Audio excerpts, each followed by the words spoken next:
mais yow mun nga defaral beneen coalition pour que 2029 nga nekk candidat. alors que xamuñ ni bu faloo ginnaaw yàlla barke Ousmane la. li lay wax sax gëmuñu ko sax. non non xam nañ ko ñoom. ñoom xam nañ ko de c'est que gis nga Binta buñ la affaiblir.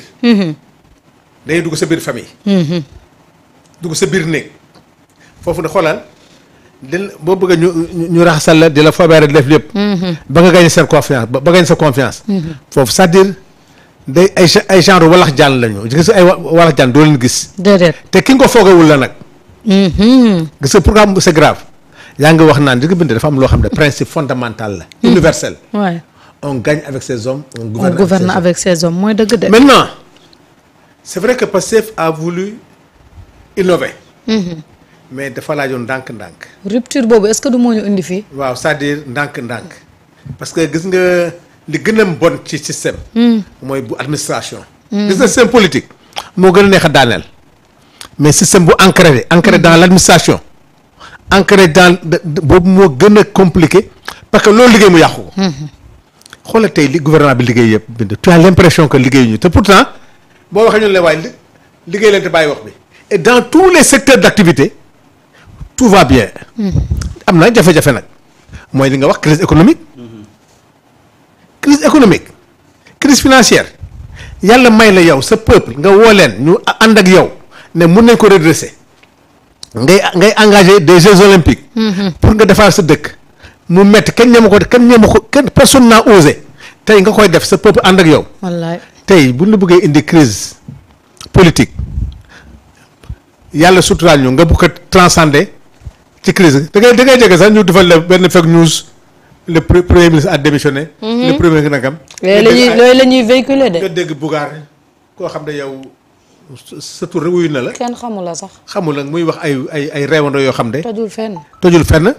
mu naan woy on va le foutre d'or on va le foutre d'or. kan lay wax noonu Sonko. Sonko ak ay DG ay ministre foutre la wax on va le foutre d'or ak réewando boo xam ne yow ñu wëree pion nga. wax xamul boppam. xamul boppam kooku du mën a indil. bay Sonko di xeexoo. bay Sonko di génn xam nga tey li topp Sonko topp la. xam nga tey suñu bàyyee système bi. muy dérouler. c'est une faute qu'on ne peut pas pardonner à Pastef et surtout à Bassirou Diomaye Faye. xam nga lu tax. boo xoolee 10 années yu Pastef nekk au pouvoir. mot bi gën a revenir ci seen discours c'est le mot système. kon ñoom xam nañ le système. ñoom combien de fois ils ont dénoncé le système. Combien de fois. Principal combat. ñoom seen combat dafa reposer wu ci combattre le système. mais comment tu peux combattre le système tout en laissant les symboles même du système.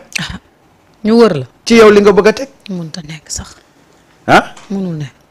xam nga moo tax dès le départ tous les hommes avertis les patriotes ils ont dit que on ne peut pas être prôner l'antisystème et laisser des gens du système ci biir loolu projet bi pourtant les gens l'avaient dit ils ont alerté et à l'époque ñenn ñi nga xam ne dañ doon prôner un peu la gestion collégiale de l'État dañ doon wax ne ñun ñoo prôner rupture. tey rupture fii la leen indi. mais tubaab danaan chercher le naturel il revient au galop. c'est sûr. olof ne jikkoog boromam. pax ñetti fan yi bàmmeel. et les gens étaient carrément sûrs et certains. que ñi nga xam ne ñoom la ñu jàpp ne à un certain moment donné ils ont rallié le combat mais tout en étant des éléments de l'ancien système dañoo toogagul rek. mais bés bu ñu toogee ba ne faax wone seen bopp. bu kii sàngoo deru bayee fi bari de. et loolu moo am tey mais une fois encore dans chaque situation. dañuy jël li ci positif. ñu transcender ko ba mu jëriñ ñu defar ko ba mu jëriñ plutôt li ci négative ñu jël ko teg tey xam nañ les limites de vouloir tëddee ndey ji Cheikh xam nañ ses limites. loolu xam nañ ko maintenant nag il faudra revoir, changer, prendre des décisions fortes, harmoniser les positions, arrondir les angles et repartir. Mais cette situation-là a permis de comprendre le mal fi mu nekkoon ak fi ko Sénégalais yi doon tudd. C'est ça qu'il faut saluer ci épisode bii. Mais une fois encore képp kuy sénégalais lépp looy ñaan rek mooy que yàlla na jàmm dëgg yàlla na jàmm delsi mais mu nekk nag jàmm boo xam ne. jàmm buy lalu ci dëgg la. surtout c'est important. loolu moo am solo pour que ça perdure. jàmm buy lalu ci dëgg rek ay continuer. waaye on ne veut pas une paix de façade. déedéet. On ne veut pas un nouveau compagnonnage de façade. ne lalu ci dëgg te dëgg gi nag ñëpp xam nañ ko. C'est le respect des promesses tenues envers les Sénégalais. En commençant par la reddition des comptes. voilà doon jëm. En commençant par la justice pour les martyrs. surtout. ànd. boo bëggee mu yàgg. na lalu ci dëgg. lu am importance ci justice pour les martyrs boobu ak reddition des comptes parce que itam Pastef bi ñuy campagne dafa am ñaar ñu tegoon suñuy loxo muy que ni képp ku sàcc alalu réew mi dinañ la yóbbu ci kaso bi te di nga fay képp koo xamante ni faat nga wala torturer nga ñi nga xam ne ñoo doon def li nga xam ne constitution moo leen ko mooy muy seen droit de manifester képp ku ci laale di nga jàkkaarloo ak yoon. fi ñu njëkk a tiitee mooy fi le président de la république Bassirou Diomaye Faye wax ni dañu war jéggale boole nation bi mu doon benn foofu la xel yëpp ñaawee parce que du loolu la diggante woon askan wi. tey Ousmane Sonko kaddu boobu nga xam ne waxoon na ko ci askan wi muy que justice pour les martyrs reddition des comptes loolu la bëgg jëmal mais bu ñu xoolee li nga xam ne moom le président de la république Bassirou Diomaye Faye bëgg mooy ñun ñëpp ñu doon benn doyen yonent bi sax amul immunité naturelle ñëpp gëmaluñ ko.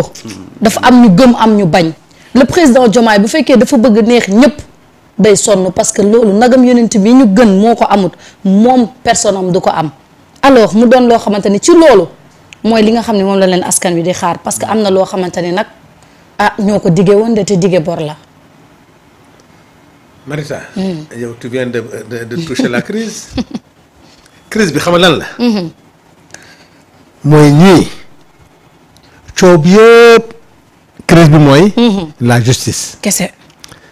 Marita. boo demee ci mairie yi boo demee ci koñ yi. boo dem ci foo dem ñànkaf di ree. Sénégal kenn xeexu fi kenn xuloo fi nit ñaa ngi marche. nit ñaa ngi def loolu neex.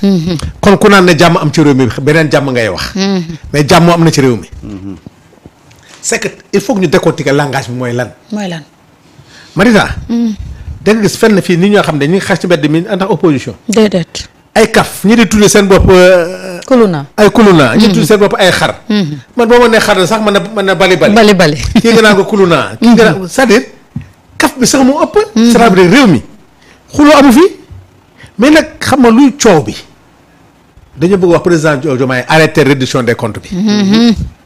affaire u marché yi nañ ko bàyyi jubóo loolu mooy crise bi. waaw te loolu ku la wax ne nangu. waaw ku la wax ne boo demee assemblée nationale li muy tàng yëpp gars ñaa ngay toog di ree di kaf di def nangam. den def boo demee ci mairie yi opposition ba ak pouvoir fa nekk boo demee ci koñ ba kaf ak ree ma ne la. policiers yeeg gendarme yeeg société ñëpp ngay kaf di ree amul benn problème am ci réew mi. mais pourquoi ñu naan ko na jàmm am ci réew mi. jàmm bi lenn la. nañ ko waxte dee ils veulent que président Diomaye arrête la reddition des comptes. loolu kese lañ bëgg. loolu mooy jàmm ji. te loolu nag bés bu ñu ko defee. ñu war de. war nañu Sénégalais yi xam mooy lan. yéen tamit kaay leen lekk leen bu ngeen paree dem seen yoon. kese te du mujj fenn. bu dee nag Sénégalais yi loolu la ñu bëgg a wax ne mooy jàmm. kon nañu bàyyi lépp lekk alal réew mi dem suñu yoon keneen ku ñëwee lekk dem. loolu mooy jàmm ji beneen bi mooy dafa am loo xam ne waratul am ci réew mi. élection bu jot am ñu dee. waratul am de. du si Macky Sall du si Macky bii rek de. élection yëpp am na ay moor. bii nag moo ci raw muy kat yow nga ne doo loolu doo ko leeral. lii mooy crise bi bu dee dañ ko tuddee crise. et ça c'est pas tous les Sénégalais. déedéet te li ma jaaxal. Marita ingratitude nit ñi mooy lan. waaye ñun ñëpp d'accord nañu reddition des comptes ñëpp d'accord nañu mu leer waaw ana xuloo bi kon. kenn xamul. nañu gaawantu. ñëpp jàpp ci. vraiment mu sotti ngeen bàyyi président ngeen bañ di ko wax naan président kab day baale du muy baale. lan lay baale. day baale lu moom sax. non dañu wax nag baal bi mooy lan. xam nga baatu baale. da ngay baale loo moom. waaw non da nga naan waaw léegi d'accord dañuy baale président lu muy baale. xam xam nga léegi nañu yegg ci baal bi lan la. gaa ñi xeexuñu. waaw. ku fi demandé autorisation ñu bàyyi la. mais président lan la lenn da nga naan da ngeen bëgg léegi ñi jël alalu réew mi. ndax ñu baal leen ñu bàyyi leen ñi fi nekk jël li fi nekk dem seen yoon. bu dee loolu ngeen wax nag sénégalais xam li ngeen wax bu dee nag ñi nga xam ne ñoo faat doomu aadama yi torturé loolu nañ ko leeral. bu ñu ko leeralee pare nag président am na droit que ma gracier mais tant que leerul président du xam ku muy baal. ak kan moo tooñ. xam Marita tu as posé le problème toute la crise. gaañ yi kulunaa yi dañoo bañ. reddition des comptes ak justice. loolu rek mooy coow bi. kese te Ousmane du ko nangu. waaw bakkanam la ci teg. koo fi wax naan réew mi dafa am tension déedéet réew mi kañ dafa metti ngay wax lu tax mu metti nag gaa yi jël àll réew mi. absolument bëgg ñu baal leen. waaw léegi nag comment nan ñi plongé si réew mi ci situation bi. loolu la. waaw mais ñooñu nan nga leen mën a baale. mënut a nekk. chaque xam jour nga nga génnee scandale. xam nga Sénégal doyen mooy réew bi gën a neex a defar. billaahi. il suffit juste d'écouter la population. la population. parce que Dieu a fait que ñun dañu am population très avertie. doyen ba ñuy créer dialogue bi les Sénégalais n'étaient pas d'accord. waaw parce que aujourd'hui les Sénégalais ont raison ci position bañ amoon. li ma ci jaaxal dialogue bi sàcc yeeg ñi ñu tuumaal ñëpp a ngi fa woon. waaw mais aujourd'hui évaluer le dialogue. ban impact la am. quelle est lan mooy ban résultat la joxe. amul benn. ah amul benn. amul c'est-à-dire que les Sénégalais à l'époque li ñu doon wax mooy on ne devait pas mettre la charrue avant les bœufs. Parce que avant de dialoguer il faudra maintenant régler cette question de justice là pour que ñu xam bu ñu génnee ci lii ñan la ñu war a dialoguer mais tu ne peux pas dialoguer avec des gens présumés ou supposés détourneurs de deniers publics ou ñu rey ay nit. dëgg yàlla nga toog di dialogue. après lan ngay arrêté ak ñooñu. Et les Sénégalais avaient averti à l'époque. Mais ils trouvaient que le dialogue n'était pas opportun et n'avait pas de sens. Mais bi ñu defee dialogue boobu tous les éléments de l'ancien système ci la ñu suqalikoo yëkkati ko fireeku. gars yi kat ni ñu foogee woon ne noonu la ñuy durer. non gars yi dinañu neex a songu. te lañ yeewee ko commencé di nag am possibilité di nasaka nocci. parce que en réalité buñ ne nañu baale. ñoom seen ambition du baale de. ñii c'est des pouvoiristes. dañuy njëkkee ci baale boo leen baale ñu seet nu ñuy réorganiser woo pour nangu sa pouvoir parce que ñoo yor xaalis bi te pouvoir rek a leen ñor. mais seen problème du ay baale de seen problème du ay baale de bëgguñu ñii toog ci pouvoir bi. waaw yéene wuñ leen ko de. déedéet. façon diabolisation bu ne diaboliser nañ leen ko. torture bu ne teg nañ leen ko. toroxol bu ne teg nañ leen ko. mais mooy li ma lay wax c'est-à-dire que te loolu da ngay delluwaat ci li waral ñii bëgg kut koo kut dellu ci pouvoir bi.